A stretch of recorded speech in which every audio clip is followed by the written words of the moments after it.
Hello and welcome back to my channel. I wanted to show you today my garden and the progress I've been having so far. And if you are interested in starting your own micro garden, I hope you find some inspiration from today's video. So without further ado, let's get started. Okay, so if you're thinking, I don't have a green thumb. I can't start a garden. Yes, you can. I thought the same thing too. I thought, I don't have a green thumb. Everything that I grow dies.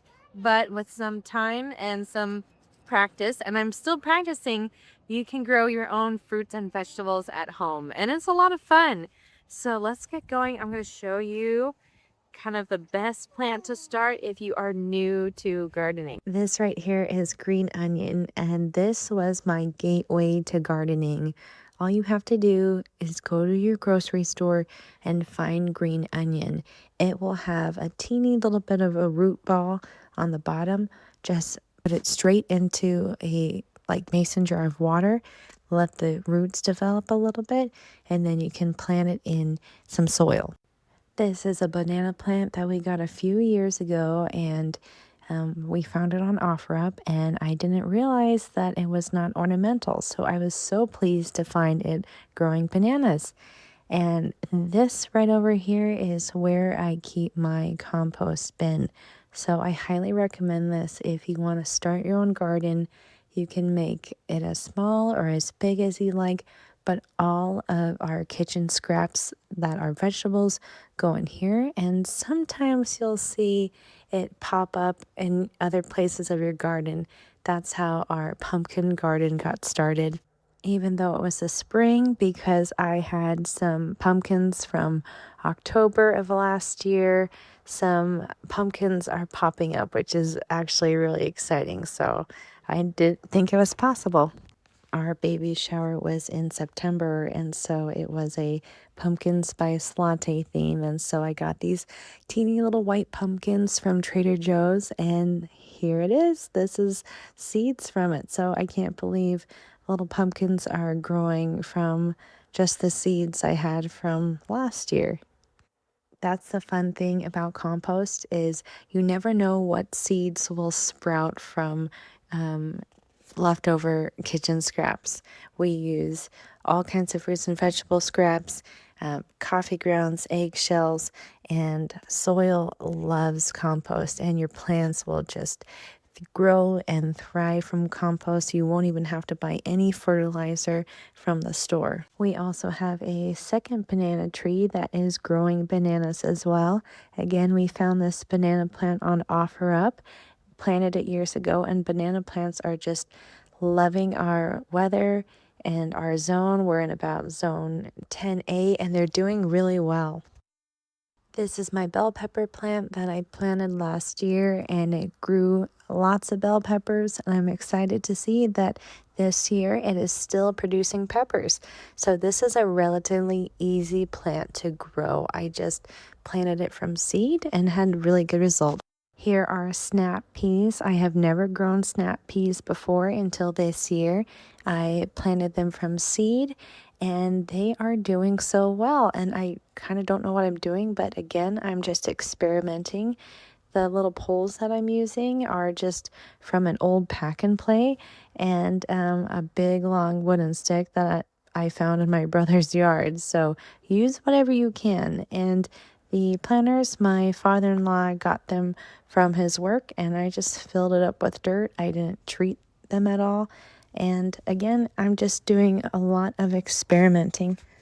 I'm really excited about these strawberries because I actually grew them from strawberries we got from the store. So after we were done eating them, I saved the tops on them that had some seeds, of course, and I just kept planting them over and over and over again until they sprouted. So it's kind of more time consuming to just do that, but I haven't had success from buying store-bought strawberry plants. I think partly because at Lowe's or any other nursery, they are in such good condition. So when they are transplanted, they go through a little bit of a shock. So they've always died on me. But this was the first strawberry I picked of the season, and it is super tiny, but boy, was it so flavorful. Even though it was tiny, it was so incredibly sweet. Since I've never planted snap peas before, I wasn't quite sure when to harvest them, but I actually asked ChatGPT and it looks like they are ready to harvest. So I went ahead and I cut off the snap peas. I was able to harvest 9 of them and we were enjoying them. They are fun snacks, so I highly recommend snap peas. They're um, sweet and I love the crunch on them too. Next, here we have my basil plant that I've grown from seed and my lettuce garden that I've grown from seed, which I'm just using a seed tray.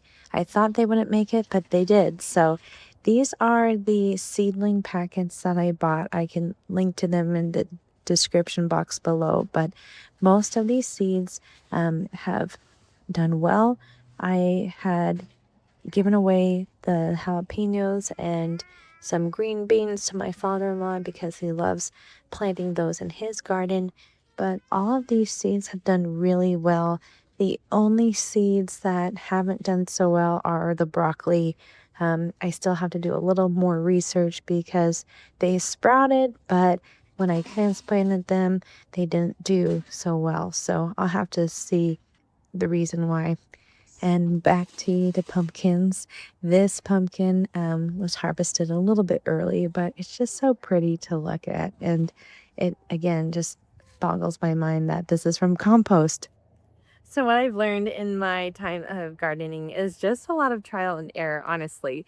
It really just boils down to water, the soil, and also like the sun.